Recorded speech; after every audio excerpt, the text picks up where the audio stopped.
Paulo Brax, o CEO do Santos, ele disse em uma entrevista à Rádio Gaúcha que considera o Renato Portaluppi o cara com perfil ideal para treinar o Peixe em 2025.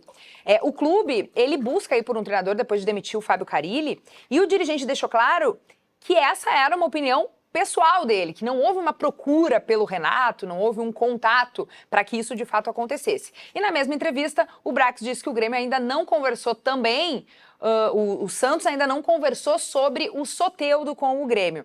Mas eu quero que vocês repercutam essa informação. O Renato tem perfil para treinar o Santos? Eu acho que tem perfil para treinar qualquer clube. O Renato é um grande treinador. Eu acho que a primeira definição para o Renato é entender que ele é treinador.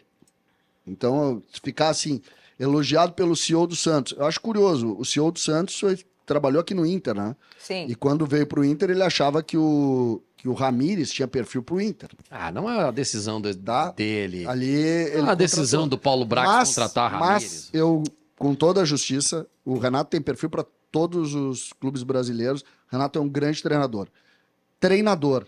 O grande problema do Renato é quando o Renato deixa de ser treinador e passa a ser muito mais como no Grêmio, que tem essa idolatria que ele pode tudo, ele manda tudo e ninguém vai contra ele. Agora, no Santos... Tá satisfeito com o trabalho do Renato como treinador no Grêmio? Não, claro que não. Só que eu tenho certeza que o Renato no Grêmio, treinador, ele foi bem em alguns momentos. É que desde 18 para cá, o Renato não é treinador do Grêmio. O Renato é muito mais do que isso. Eu tenho duas curiosidades para o ano que vem. Uma, o Renato em outro clube, nisso que o César falou. Renato no Santos, no Fluminense, no Cruzeiro, onde ele estiver, só treinando. Tá? Com uma direção que faz o trabalho de direção. E o Grêmio com um treinador que só treine e que a direção mande mais. Eu gostaria de ver como é que vai ser também. Gente, ontem, dentro desses exercícios que a gente tem de tentar entender tudo que está acontecendo com o Grêmio, vale a pena, para ti principalmente, Munari, e para o pessoal que gosta de tentar entender, existe um filtro gigantesco em 2019 no futebol brasileiro. Peguem os treinadores que começaram o Campeonato Brasileiro de 18 e os treinadores que começaram o Campeonato Brasileiro de 24. Os boleiros acabaram. O treinador boleirão, sabe quais são os treinadores boleirões hoje empregados? Quem são? O Mano e o Renato. Eu acho o Mano Mas acho que o boleirão. Mano nem é boleirão. O Mano é boleirão? Não, o Mano é daquele modelo ainda ambiente ganha jogo, entendeu? Ah, não, isso sim. Ambiente ganha jogo, é nesse sentido. Entendi. O Mano não é tão boleirão como o Renato, mas eu tô me referindo àquela coisa ficou um tempo fora do mercado, né? O Inter que resgatou o Mano. É inacreditável, assim. Tu olha e tu diz, pô, que isso, tio? Luxemburgo... Mudou o futebol Marcelo brasileiro. Oliveira, que foi bicampeão brasileiro. Não tá ali, acho que não tá. Já não tava? Eu não me lembro o nome dele. Ontem eu li a lista. Tu pega... É inacreditável a mudança que o Jorge Jesus causou no futebol brasileiro. É inacreditável. O futebol mudou de 2019 para cá. O Grêmio não acordou ainda. O Grêmio não acordou. O Grêmio continua igual. Tá? Agora, tu tira o Grêmio que não acordou, alguns clubes deram um salto. Que é uma Quem coisa são assim... os técnicos hoje que lideram o Brasileirão? Os dois portugueses. Dois portugueses, o Roger, o Vojvoda e o... Felipe Luiz. E o Felipe Luiz. O Roger estava empregado no Palmeiras naquele ano, tá? Sobre uma entrevista que o Arezzo deu para um portal uruguaio, o Ovación, o atacante Matias Arezzo disse que estaria aberto para conversar com o Peñarol, o clube que formou o jogador e que surge aí como interessado numa possível contratação por empréstimo junto ao Grêmio.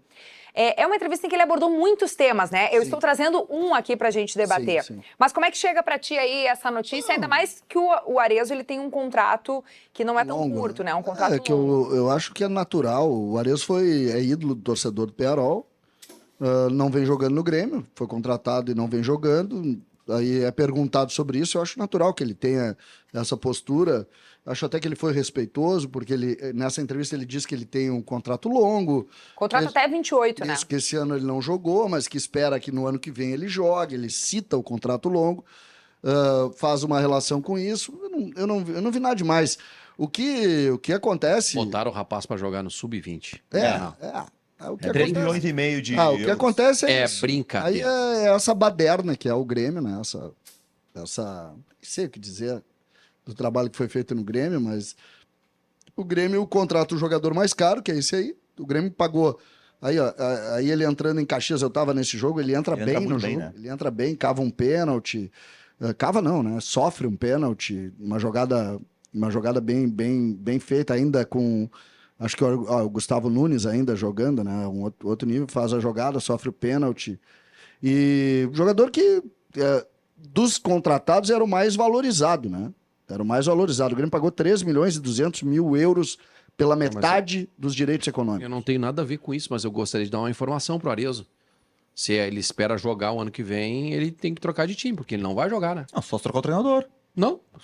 O titular é o Bright White. Mas ele pode jogar mas ele com pode o Bright jogar White. algumas vezes, entrar no jogo, depois em Não. determinado momento. Por exemplo, o Grêmio jogou contra o Vamos lá. Juventude com uma dupla de ataque. Entrar no Consegue jogo é jogar uma com o coisa. Bright White?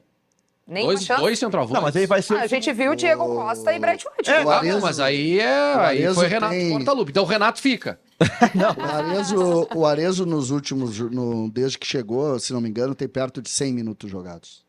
E se é a primeira opção pra entrar, já muda em relação a agora. Hoje é o terceiro. Então ele não tem nada, ele tem praticamente um jogo cheio, entendeu? Mas você acha que o Grêmio lidou mal com esse jogador que custou 17 milhões aos cofres do clube? O Grêmio contratou um jogador e não combinou com o treinador. E aí não adianta. Entendeu? É essa história que existe lá no CT, manda o Renato, lá no Grêmio manda o presidente.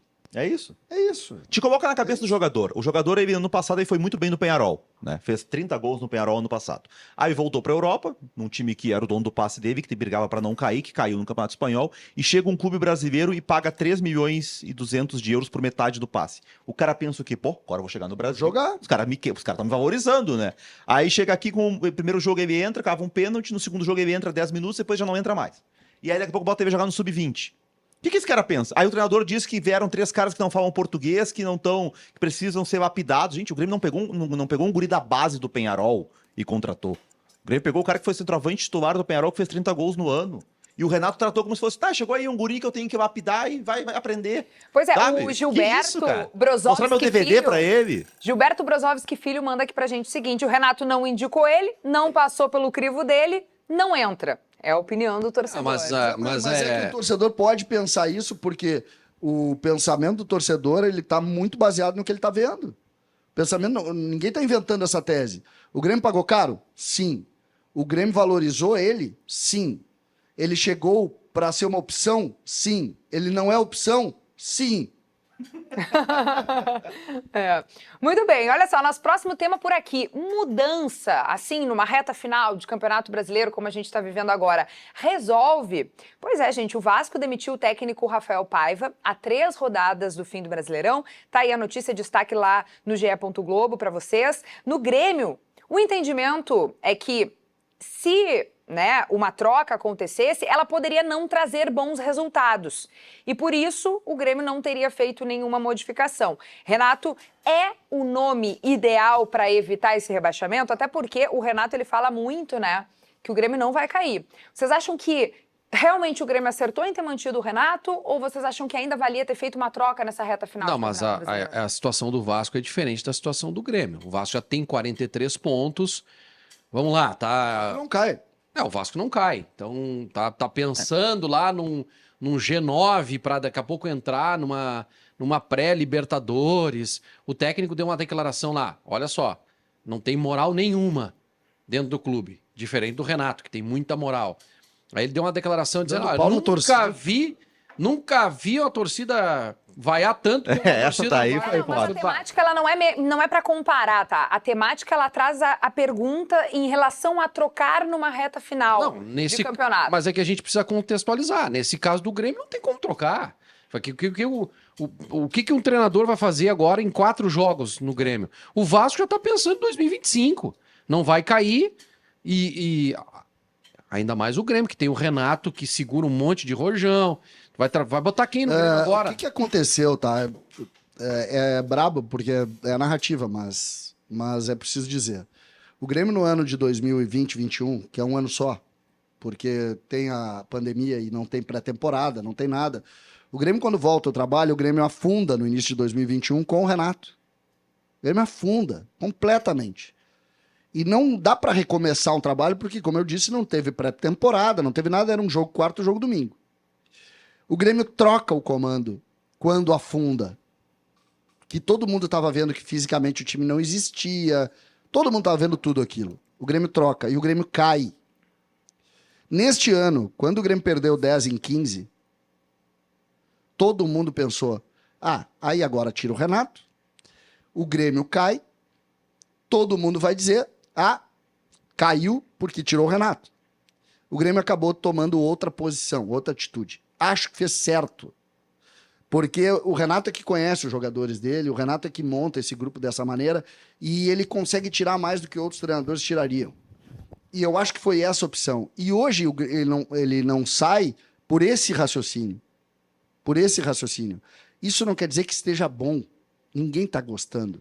Só que pelo menos o Renato tira mais do jogador. Quem contratou o Reinaldo foi o Renato. Quem contratou o Fábio foi o Renato. Quem contratou o Rodrigo Caio foi o Renato. Quem contratou ou pediu para renovar com o Jeromel foi o Renato. Quem pediu o Duqueiroz, o PP, o não sei o quê, foi o Renato. É essa a realidade. Quem administra o Soteldo é o Renato. Quem administra o Diego Costa é o Renato. Então, é dele esse trabalho. É dele. E eu acho que o Grêmio tomou a atitude certa. Eu acho que o Grêmio não cai mais. Tá? Eu acho que o Grêmio não cai mais. Eu não sei nem se o Grêmio precisa pontuar.